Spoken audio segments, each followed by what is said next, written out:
So since I look like this in my last Cuties video, I thought, why not bring it back? But 3 years ago, I made this movie showing you the worst scenes from Cuties, and it almost has 2 million views now. Why people are still searching that up is a mystery to me. YouTube hates me. My view count is shit, except for when it comes to this video. You might have even gotten recommended this video because of Cuties, and you haven't even talked about it since it came out. But if you haven't, I'm here to show you the worst scenes from Cuties again.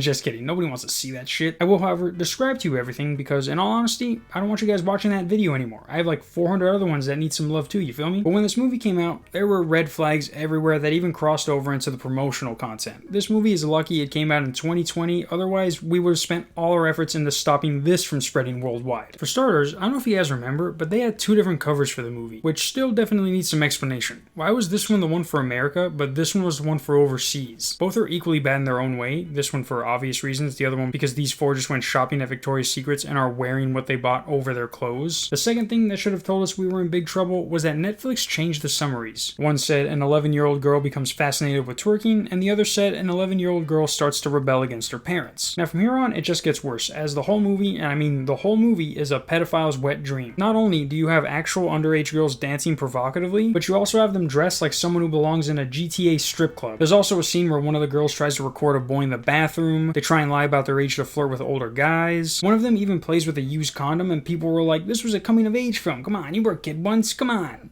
You were a kid. You were sucking on a condom. You were a condom kid once. Not to mention the infamous scene where the main girl is literally doing this to get the demons out of her. The amount of nonsense these girls participate in throughout the movie only makes me question the kind of childhood the director had. There was no reason to use actual 11-year-olds when you wrote the movie yourself. I would assume somebody suggested that to you and you fired them because of it. Imagine working on this movie because it's the only job you can get and you're like, oh yeah, Netflix movie, and then you see the girls walk out of wardrobe looking like the Google image results for a cartoon prostitute, and you're like, this is Netflix, right?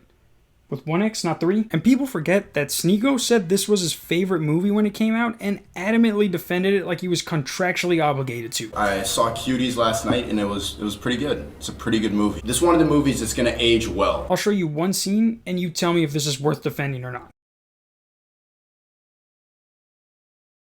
Right? Who would actually see that and say, it was pretty good? And some of the comments being left are catching me off guard. Like, I'll see a bunch saying how this is the worst movie ever made, and then others will be like, I don't really see much wrong with it. I wasn't much different at 11. I'm 22 now and I'm fine. Are you though? Because if you were sucking on condoms, hitting on older guys, bullying girls to the point where you strip them down to their underwear in public, and take pictures of your pussy so you can upload it to Instagram, I doubt you're fine.